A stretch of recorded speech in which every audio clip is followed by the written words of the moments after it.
ये जो मोन्जोनाइट है ये इमिटेशन वाला है 20, 50 या 100 रुपए का मिलता है। अभी मेरे लिए तो 11 लाख का डायमंड है भाई, मेरे लिए मायने रखता है। 11 लाख का डायमंड हो गया मेरे लिए, क्योंकि मेरा 11 लाख लगा, तो मेरे लिए यादगार मेरी चीज़ है। उस टाइम पे कुछ 4% चल रहा था, 4% का रेट चल रहा था लाख रुपए पे, 4%, वो भी वीकली।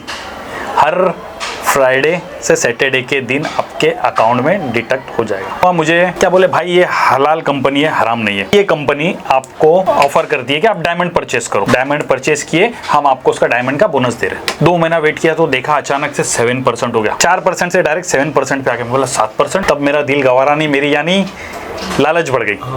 तब मैं बोला अभी मुझे 1 लाख रुपए डाल देना चाहिए। मैंने डेयरिंग करके 1 लाख रुपए डाल दिया। अब डाल दिया, पहला महीना हफ्ता मेरी जान था, हफ्ता भर जान जोखम में चल रही थी, क्या यार पैसा आएगा नहीं आएगा, या कंपनी भाग जाएगी या कुछ हो जाएगा। तो मेरा पहला हफ्ता छोड़ के नेक्स्ट वीक में मेरे को 7,300 अकाउंट में आ गया। फिर दूसरा हफ्ता भी वेट करा, दूसरा हफ्ता भी वेट करके देखा तो पैसा आ गया। फिर थर्ड वीक में भी पैसा आ गया। ऐसा मुझे तकरीबन 4 वीक पैसा आया।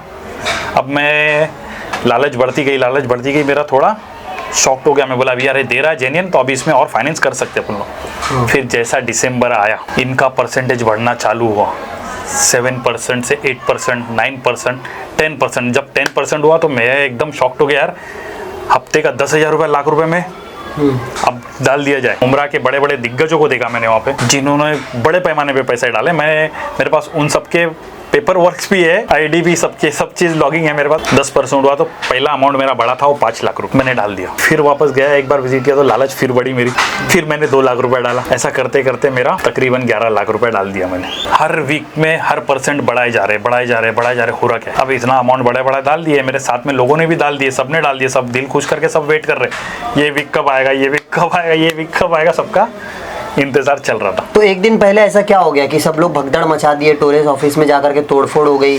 नहीं, असल में मैटर क्या हुआ था ये सुनो।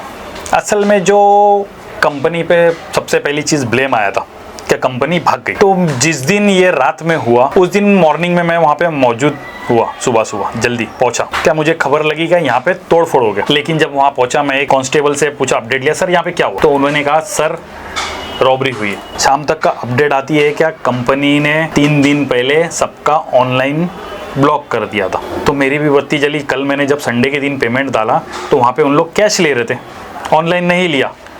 तो मैंने बोला अचानक से कंपनी ने ऑनलाइन क्यों ब्लॉक करी? तो फिर मेरे को थोड़ी देर बाद खबर आई क्या यहाँ पे सब लोगों का स्कैम हो चुका है। अभी भी आज भी मैंने अपडेट देखा, वो ये बताने तैयार है कि हम वापस से कंपनी स्टार्ट करना चाहते हैं, हम सबका बोनस वापस देना चाहते हैं। बट इसमें प्रॉब्लम इशू ये आ रहा है कि कोई सामने नहीं आ रहा है। मुझे जहाँ तक का अंदाजा लगा है कि ऑनलाइन पेमेंट भी स्टार्ट में जितना चला है वो आधे से ज्यादा जा चुका है, क्योंकि अकाउंट सब स्विच कर चुकी है, सबके सीज हो गए। जो आउट ऑफ गया पैसा वो उसका आइडिया कंपनी तो आउट ऑफ, उसका आइडिया नहीं। और मैंने जहाँ तक कि कल की न्यूज़ भी देखा था, तो न्यूज़ में जहाँ तक कि अपडेट जिस तरीके से रियाज से बात हो रही है, रियाज भी आउट ऑफ इंडिया हो चुका है। अब ऐसा लगता है कुछ ना कुछ स्कैम कंफर्म। आप उम्मीद हार गए हो या पैसा मिलेगा? मुझे उम्मीद पहले भी नहीं थी। जब मैंने रिस्क लिया हूँ तो उम्मीद रखा नहीं था पैसा आवे जावे, क्योंकि मेरा ये दौड़ रहे भाग रहे वो लोगों का मेरे को समझ में आ रहा है, क्योंकि वो सब इकोनॉमिक क्लास के लोग हैं। तो इकोनॉमिक क्लास के लोगों के लिए मायने रखता है पैसा क्या है। क्योंकि मेरे लिए पहले मेरा ये फर्स्ट खेल नहीं था, क्योंकि इससे पहले मैंने हीरा गोल्ड में भी 3,77,000 है मेरा। फिर ओरिस पे भी मैंने दूसरे के आईडी पे मार चुका हूँ। 3rd राउंड था, ये सबक वाला आखिरी राउंड था मेरे लिए। मुंबई टीवी, हर खबर सच के साथ। मैं हूँ अफजल शेख और आप देख रहे हैं मुंबई टीवी। टोरेस में इन्वेस्टमेंट करने के बाद लोगों की बर्बादी की दास्तान तो आपने सुनी, लेकिन इस बर्बादी की दास्तान से पहले कैसे ये पूरा टोरेस ने अपने कांटेक्ट में सभी इन्वेस्टरों को लाया और इस इन्वेस्टमेंट करवाने के बाद कैसे ये तमाम जो है बड़े पैमाने पर इसका जो एक्टिविटी था वो किया। अब ये तमाम एक्टिविटी के पीछे निसार हमारे साथ मौजूद है, जो इस तमाम टोरेस में इन्वेस्टमेंट करने के बाद अब इसका कुछ ऐसा अहम खुलासा करने वाले हैं, क्योंकि इनका जो अनुभव है टोरेस के साथ वो काफ़ी लंबे महीनों से चलते हुए आया है। काफ़ी लंबे महीनों का ये अनुभव ये बताएंगे कि कैसे इन्वेस्टमेंट करना और उस इन्वेस्टमेंट के पीछे ये किस किस तरीके का नेक्सस जुड़ा हुआ है और कितना करोड़ों रुपया इस टोरेस ने अब तक जो है वो इन्वेस्टरों से लिया हुआ है। निसार जी, जिस तरीके से आपने टोरेस में इन्वेस्टमेंट तो किया, लेकिन इस इन्वेस्टमेंट के पीछे जो तमाम दास्तान थी, सिर्फ इन्वेस्टरों को ये मालूम है कि हमने पैसा लिया और वो पैसा गायब हो गया, लेकिन इसके पीछे का पूरा खुलासा क्या है? सबसे पहले तो मैं ये बताऊंगा कि मेरे शहर का मैं जानता हूँ, मेरे शहर का भी बताता हूँ और स्टार्ट टू एंड बताता हूँ। मैं कुछ तकरीबन ये कंपनी में कुछ काफ़ी मंथ पहले यानी एक ओल्डर के हिसाब से जुड़ा था। मुझे मेरे एक ताल्लुकात में एक दोस्त ने मुझे लेके गए थे, ताल्लुकात में उनसे मिला मैं, मुझे बताया गया रोड पे ऐसा ऐसा चीज़ है, मुलाकात में हुई बातचीत में तो मुझे लेकर गया स्टोर पे। तो मैं जाके स्टोर देखा, स्टोर में कुछ बढ़िया बढ़िया चीज़ें नज़र आई, डायमंड्स, ज्वेलरी, पूरा स्टोर एकदम ऐसा था जैसे ताज होटल फेल हो, सबसे पहली चीज़। फिर उसके बाद मैंने चीज़ें नोटिस करने लगा। स्टोर गए थे? सानपाड़ा के स्टोर में। पहले उससे पहले मैं दादर में स्टोर में विजिट किया था, दादर में घूमते घूमते गया था, किसी के थ्रू नहीं, रेफरेंस में एकदम घूमा था। फिर उसके बाद सानपाड़ा में मुझे लेके जाया गया, तो मैंने वहाँ बोला यार नाम सुना था, ये यहाँ पे भी जाना चाहिए एक बार। तो जाके मैं देखा तो मुझे कुछ आए लोग ताल्लुकात में मिले, पानी पिलाया मुझे, कॉफ़ी के लिए ऑफ़र किए, कॉफ़ी वगैरह पिया। मैं थोड़ी देर 10-15 मिनट टाइमिंग स्पेंड किया वहाँ, पूरा स्टोर घूमा, वॉशरूम घूमा। मैं बोला इतनी बढ़िया बढ़िया वॉशरूम तो साला ताज होटल में भी नहीं है जबकि। हाँ। वहाँ घूमा, हर चीज़ घूमा देखा। फिर बाद में क्या हुआ पता है, एक बंदा आया, मुझे इस तरीके से मैनेज करने की कोशिश में लगा था कि मैं इन्वेस्ट करूँ ही। तो मैंने भी डिसाइड किया उस टाइम पे कि चल भाई ये देख ही लिए और जान लिया जाए इसमें क्या हो रहा है, अब उतरा जाए इसमें।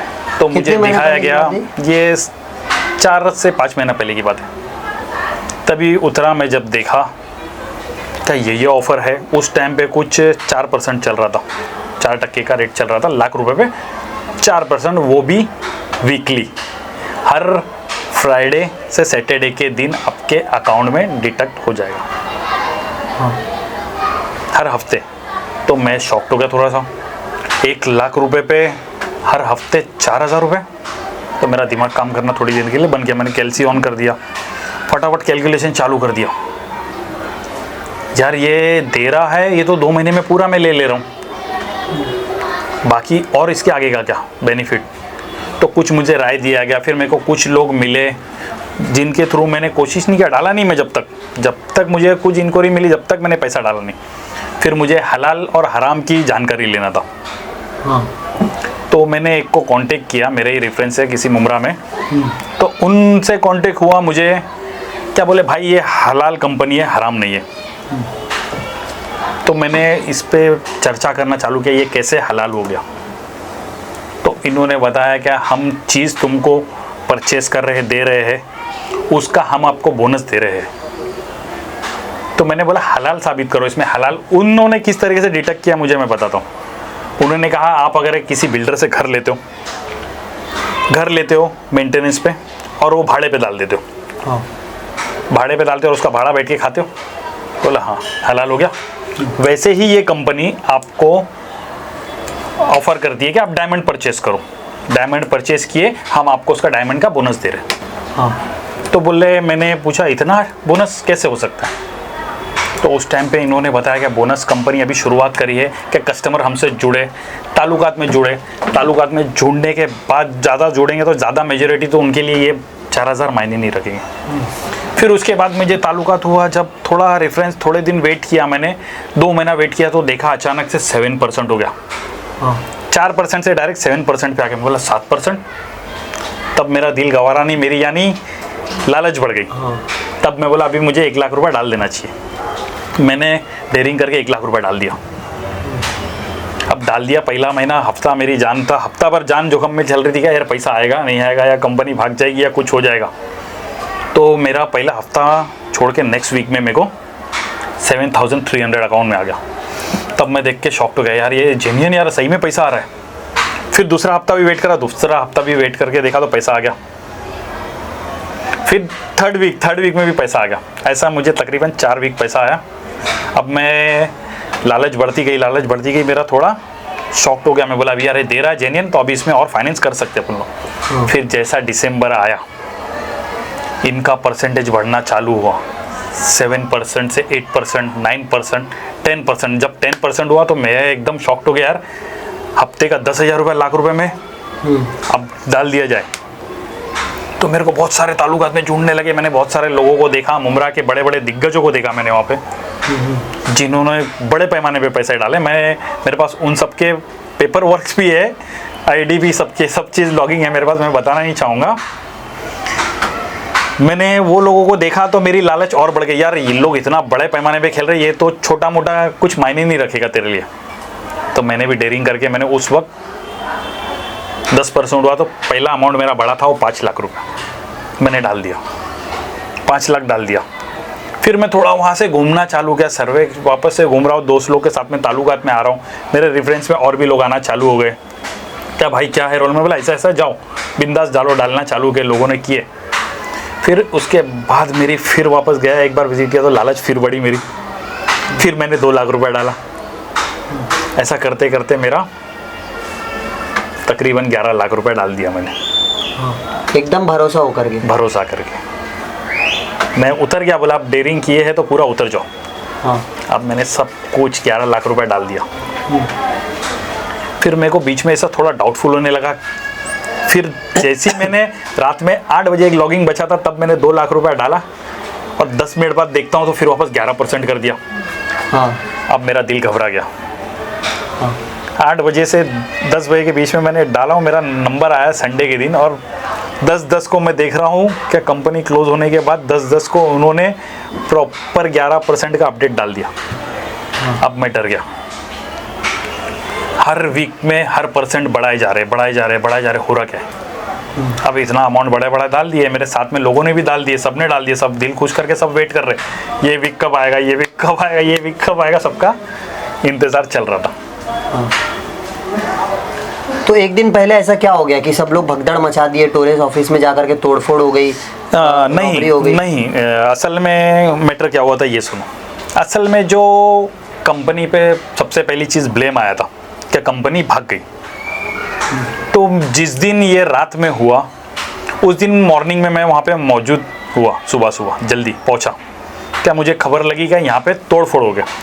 लेकिन जब वहाँ पहुँचा मैं एक कांस्टेबल से पूछा, अपडेट लिया, सर यहाँ पे क्या हुआ। तो उन्होंने कहा सर रॉबरी हुई है। तो मैं बोला रॉबरी हुई है, डर के मारे मेरा एकदम दिल घबरा गया थोड़ा सा। मैं ऊपर गया, देखा सब लॉकअप बिकअप टूटा हुआ था, टेबल विबल हर चीज़ टूटी हुई थी, बहुत सी चीज़ें। फिर मैं नीचे उतरा, फिर मैंने मेरे फ्रेंड को फ़ोन किया दादर में, भाई वहाँ का माहौल क्या है। बोले खबर आई है क्या सानपाड़ा से, बोले वहाँ पे कुछ तोड़फोड़ हुआ है। तो मैंने उसको अपडेट दिया कि यहाँ रॉबरी हुई है। मैंने बोला वहाँ का माहौल क्या है, तो उन्होंने बोला यहाँ पे कुछ भी नहीं हुआ, यहाँ पे सब ओके। फिर एक कांदीवली में फ्रेंड को कॉल किया तो बोले यहाँ पे भी कुछ ओके, यहाँ पे भी कोई इशू नहीं, स्टाफ पूरा मौजूद है। तो मेरे दिल को तसल्ली लगी, लगता है खाली यहाँ पे प्रॉब्लम हो, बाकी सब ओके, स्टोर ओके। शाम होती है, हम लोग इंतज़ार करते हैं, शाम तक का अपडेट आती है क्या कंपनी ने 3 दिन पहले सबका ऑनलाइन ब्लॉक कर दिया था। तो मेरी भी बत्ती जली। कल मैंने जब संडे के दिन पेमेंट डाला तो वहाँ पे उन लोग कैश ले रहे थे, ऑनलाइन नहीं लिया। तो मैंने बोला अचानक से कंपनी ने ऑनलाइन क्यों ब्लॉक करी। तो फिर मेरे को थोड़ी देर बाद खबर आई क्या यहाँ पे सब लोगों का स्कैम हो चुका है। हाँ। फिर भी मेरा दिल गवारा नहीं कर रहा था, मैं डरा हुआ था अंदर से, लेकिन गवारा नहीं कर रहा था। फिर मैंने मेरे ताल्लुकात के लोगों को कांटेक्ट करने की कोशिश किया, सबको कांटेक्ट किया, सब घबरा गए कि ऐसा कैसे हुआ। फिर शाम होती है, शाम होते ही कंपनी का अपडेट आता है कि कंपनी में रॉबरी हुई है। सबसे पहला ऑप्शन है कि कंपनी में रॉबरी हुई है। अगर कंपनी किधर भागी होती तो सानपाड़ा ब्रांच का ही नहीं, दादर का, कल्याण का, कांदीवली का, ये सब ब्रांचों का पैसा गायब होता, सब ब्रांच लूट के कंपनी भागी होती। सिर्फ रॉबरी हुई है तो ये है था सानपाड़ा के ब्रांच में। तो कंपनी वहाँ पे अपडेट पूरी तरह फॉर्मेलिटीज़ पूरी कर रही है, कौन कर रहा है, कंपनी चला रहा है, कुछ अपडेट मालूम नहीं पड़ रहा।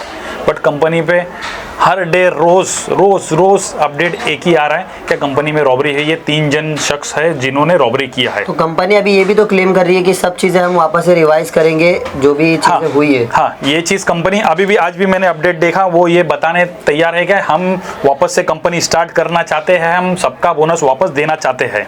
हाँ। बट इसमें प्रॉब्लम इशू ये आ रहा है कि कोई सामने नहीं आ रहा है। लेकिन जो नाम इसमें दिया गया था कि सीईओ तौसीफ रियाज है, हाँ। अभिषेक गुप्ता है, आशीष सुरवे है, ऐसे तमाम जो नाम थे, ये लोग का क्या रोल था? ये लोगों को मैंने कभी देखा नहीं, सीईओ है लेकिन उन कभी देखा नहीं मैंने, मेरी नज़र में मैं यही कहूँगा कभी मैंने देखा नहीं। और ना मैं जानता हूँ इन लोगों को, तो ये मोहरा भी तो हो सकते हैं। क्योंकि मैं काफ़ी टाइम से मैं घूम रहा हूँ, हर स्टोर विजिट कर रहा हूँ, मैं देख रहा हूँ, ये लोग मुझे कभी कहीं नज़र नहीं आए। और ये लोगों को मैं जानता तक नहीं। ये लोगों का जिस दिन आखिरी रॉबरी हुई उसी दिन मुझे मालूम पड़ा ये 3 लोग हैं। तीनों का कहीं जिक्र नहीं 6 महीने। कहीं नहीं, तो ये कहीं कैसे नहीं, आ गया? कोई ये नहीं नाम बता कैसे सकता। अचानक कैसे आ गया? इसका आइडिया कोई नहीं बोल सकता। इसका आइडिया यही बहुत बड़ा इशू प्रॉब्लम क्रिएट हो रहा है कि ये कंपनी बता रही है 27 तारीख को रॉबरी ही, 1 तारीख को सीओ बना दिया जाता है। ये क्या हो रहा है कुछ समझ में नहीं आ रहा। लगभग कितना आंकड़े का आपको लग रहा है फ्रॉड हो सकता है? मेरा अंदाज़ा जहाँ तक कि मैं एक जजमेंट देख के अंदाज़ा लगा रहा है ये 1400-1500 करोड़ प्लस। 1400-1500 करोड़ का घोटाला है। एग्जैक्टली। तो ये 3 तो नहीं कर सकते, ये भी हो सकता 3 तो नहीं कर सकते। और मुझे जहाँ तक का अंदाज़ा लगा है कि ऑनलाइन पेमेंट भी स्टार्ट में जितना चला है वो आधे से ज़्यादा जा चुका है, क्योंकि अकाउंट सब स्विच कर चुकी है, सबके सीज हो गए। और जो आउट ऑफ गया पैसा वो उसका आइडिया कंपनी तो आउट ऑफ उसका आइडिया नहीं। और मैंने जहाँ तक कि कल की न्यूज़ भी देखा था, तो न्यूज़ में जहाँ तक कि अपडेट जिस तरीके से रियाज से बात हो रही है, रियाज भी आउट ऑफ इंडिया हो चुका है। रियाज भी आउट ऑफ इंडिया हो चुका है। अब ऐसा लगता है कुछ ना कुछ स्कैम कंफर्म। आप उम्मीद हार गए हो या पैसा मिलेगा? मुझे उम्मीद पहले भी नहीं थी। जब मैंने रिस्क लिया हूँ तो उम्मीद रखा नहीं था पैसा आवे जावे, क्योंकि मेरा ये दौड़ रहे भाग रहे वो वो लोगों का मेरे को समझ में आ रहा है, क्योंकि वो सब इकोनॉमिक क्लास के लोग हैं। तो इकोनॉमिक क्लास के लोगों के लिए मायने रखता है पैसा क्या है। क्योंकि मेरे लिए पहले मेरा ये फर्स्ट खेल नहीं था, क्योंकि इससे पहले मैंने हीरा गोल्ड में भी 3,77,000 है मेरा। फिर ओरिस पे भी मैंने दूसरे के आईडी पे मार चुका हूँ। 3rd राउंड था, ये सबक वाला आखिरी राउंड था मेरे लिए। ऐसा था, मैंने बाकी खेल चुका। तो ये चीज़ में रिस्क होती है, जिसने रिस्क ले लिया, जिसकी नसीब चमक गई, जिसने कमा लिया वो सक्सेस होगा। बाकी जो बैठ गए। क्योंकि जहाँ तक कि मेरी नज़र में इकोनॉमिक क्लास के सबसे ज़्यादा लोग डूबे हैं। बड़ा पैसा वाला ये नहीं सोच के डालता, बड़ा वाला सोच के डालता है कि गया तो गया, आया तो आया। लेकिन सबसे ज़्यादा मिडिल क्लास के लोग डूबे। इसमें 70% मिडिल क्लास लोग हैं। हाँ, हम लगातार दादर ऑफिस के बाहर बात कर रहे थे। लोग ये कह रहे थे कि मैंने अपना पूरा घर बार बेच दिया, हैवी डिपॉजिट का पैसा दे। तो ये जो तमाम अपना जमा पूंजी डालते, ये ऐसे लोगों को कैसा मैसेज रहेगा? ये चीज़ तो मेरे लिए एक ऐसी रहेगा क्या, आपने सबसे पहली चीज़ अगर उतरे हो तो आपने भी मेरे जैसा ही धोखा खाया। क्या आपने इंक्वायरी नहीं किया? मैंने भी इंक्वायरी नहीं किया। आपके पास बड़ा रकम था, आपने यहाँ वहाँ लालच में डाला, मैंने भी लालच में डाला। आप भी डूबे, मैं भी डूबा, सारा जहाँ साथ में डूबा। अच्छा, तो ये जो है दिया हुआ है टोरिस्ट, ये कब मिलता है? ये मेरा बहुत ओल्डर है। ये मैं आपको बताऊं, मेरा पेपर है, मैं आपको दिखाता हूँ। ये सबसे ओल्डर स्टार्ट में जब चालू हुआ था ना, तो डायमंड इस तरीके में दिया जाता था। ये लोग कह रहे हैं कि ये जो मोन्जोनाइट है ये इमिटेशन वाला है, 20, 50 या 100 रुपए का मिलता है। अभी मेरे लिए तो 11 लाख का डायमंड है भाई। मेरे लिए मायने रखता है। 11 लाख का डायमंड हो गया मेरे लिए, क्योंकि मेरा 11 लाख लगा। तो मेरे लिए यादगार मेरी चीज़ है। जबकि मेरा बिलिंग अगर मैं लोगों को मैं दिखाऊंगा तो मैं लोग परेशान हो जाएंगे। जबकि मेरा सबसे ओल्डर बिल है। सबसे ओल्डर बिल है मेरा हर ओल्डर बिल है मेरे पास। बिलिंग, पेपर वर्क, फाइलिंग सब ओल्डर है। मैंने सब संभाल के रखा। अभी एक यादगार 11 लाख का सदमा। पुलिस ने आपको कुछ संपर्क किया? क्योंकि इस मामले में मैंने कोशिश किया, जांच कर रही है। मैंने कोशिश किया, संपर्क की तो बात नहीं, मैंने कोशिश किया क्या पुलिस के रेफरेंस से क्या किया जाए। तो मैं पुलिस चौकी पे भी विजिट किया था दादर पे। तो वहाँ पे किस तरीके का था, ऑप्शन यही था कि आप कंपनी को कंप्लेंट करो डायरेक्ट कंपनी के नाम पे। हम ये 3 लोगों पे कंप्लेंट नहीं लेंगे। 3 जन का जो अरेस्ट करने का वारंट निकला जिन लोगों का, उन लोगों के पे एक्शन नहीं लेंगे। आप अगर डायरेक्ट कंपनी पे करते हो कंप्लेंट तो कंप्लेंट लेंगे। तो मैंने कंप्लेंट नहीं डाला। कंप्लेंट पेपर भी मेरे पास में पड़ा हुआ मौजूद ही। हाँ। फिर बाद में उन्होंने अब 3 दिन बाद 3 पेपर का रॉ चालू करा। ये भी है मेरे पास में, ये 3 पेपर का सिस्टम। हाँ, ये फॉर्म दिया है। ISO वगैरह का बता रहा था, WHO का कुछ था ऑप्शन। ये 3 फॉर्म का पेपर। हाँ। क्या ये फिल करो आप, ये फिल करके पुलिस चौकी में दो। तो मैं 2 दिन से मैं सानपाड़ा पुलिस चौकी में विजिट कर रहा हूँ। तो वहाँ पे अलग रोल चल रहा है। अब वहाँ का भी कुछ रोल सुनाई में आया कि आज से 6 महीना पहले सानपाड़ा पुलिस चौकी में भी कंप्लेंट हुई थी। हाँ, बहुत बड़ा स्कैम हुआ था। कंप्लेंट हुई थी तो वहाँ का एक्शन जब लिया गया था तो कुछ अमाउंट से मैनेज हो गया। हाँ। ऐसा सुनाई में आया मेरे को। अमाउंट से इन लोगों ने मैनेज कर लिया। फिर वापस कंपनी स्टार्ट हो गई। तो आज मैं दोपहर में विजिट किया वहाँ पे, तो मैंने जब पेपर ये 3 पेपर का सबमिट करने के लिए वहाँ पे गया, तो वो लोगों ने ये 3 पेपर का सबमिशन नहीं लिया, जबकि डीसीपी ऑफिस, दादर ऑफिस सब जगह पे पेपर ले रही है। हाँ, ये वहाँ पे नहीं लिया गया। वहाँ पे सिर्फ और सिर्फ बोला गया आधार कार्ड पैन कार्ड पे साइन किया गया, नंबर लिखा गया, तुमको कोर्ट से कॉल आ जाएगा, आ जाना, ये बोल के ले लिया गया। हाँ। ये भी वहाँ पे रोल चल रहा है। तो मेरा मुमरा के कितने लोग हैं, आपको क्या लग रहा है अंदाजा? मुमरा का मेरे हिसाब से कुछ 6,500 के लगभग लोग रहेंगे। एक भी कंप्लेंट पुलिस स्टेशन तक नहीं पहुंची? नहीं, मुमरा की कुछ लोगों की पहुंची है, कुछ लोगों की नहीं पहुंची। मुमरा में बहुत से दिग्गजों के थ्रू ही लोग पैसे डाले। हाँ। जो बड़े लेवल के लोगों को भरोसे पे उन लोगों ने पैसे डाले हैं। मैं आपको बता रहा हूँ, ये सोचिए कि यार ये बड़ा आदमी ऐसे ही नहीं बना, मैं भी इसके थ्रू बड़ा बनूंगा। अब ये पैसा डाल सकता तो मैं क्यों नहीं डाल सकता हूँ। ये सबकी हर किसी की लालच थी, ये रेफरेंस है, हर कोई डूबे, हर कोई घुसे। अभी आपने बातचीत के में कहा कि वो जो था सीईओ जिसको रियाज बताया गया, वो आउट ऑफ इंडिया भाग गया होगा। क्या लग रहा है अगर आउट ऑफ इंडिया ये पूरा मामला चला तो लोगों को कितना मुश्किल हो सकता है? मुझे नहीं लगता अभी, मुझे जहाँ तक के अंदाज़ा लगता है अब नहीं आएगा पैसा। जो लोग इसमें बर्बाद हो गए, कर्जा ब्याज लेकर के दिए, बर्बाद हो गए, मतलब कोई उम्मीद ना लगाए वो, कोई उम्मीद ना लगा। कि भागदौड़ से मिल जाएगा या नहीं। पुलिस के पास जाएंगे? नहीं, तो इस पर पुलिस पर सवाल उठाना सही है? जो लोग महिलाएं सवाल उठा रही है कि पुलिस को हफ्ता मिला, इसके लिए मुझे पुलिस अभी ऐसा लग रहा है जहाँ तक ये लोग भागम दौड़ी कर रहे हैं, ये पुलिस की जगह मेन अगर सीएम तक का हो, कोर्ट, मेन जहाँ होना चाहिए तालुका, तो वहाँ नहीं कर पा रहे लोग। हाँ। ये पुलिस चौकी से स्टोर, यही 2 चल रहा है, लोगों को दौड़ाया जा रहा है। मेन अगर ये लोग सीएम के ताल्लुकात से, सीएम के रेफरेंस से कुछ अपडेशन आगे बढ़ाएंगे तो वही काम हो सकता है, बाकी और ऑप्शन नहीं है। लोग गलत अभी भी राय पे भाग रहे, लोगों के चंगुल में जा रहे हैं, कौन क्या बोल रहा है, कौन क्या करना है, कैसा क्या करना है। नहीं, लोग प्रॉपरली, जब तुम्हारा प्रॉपरली सीएम तुम्हारे लिए बैठा है, हाँ इतने बड़े चीज़, इतने बड़े प्लेटफॉर्म पे, तो तुमको ताल्लुकात सीएम से ही करना है।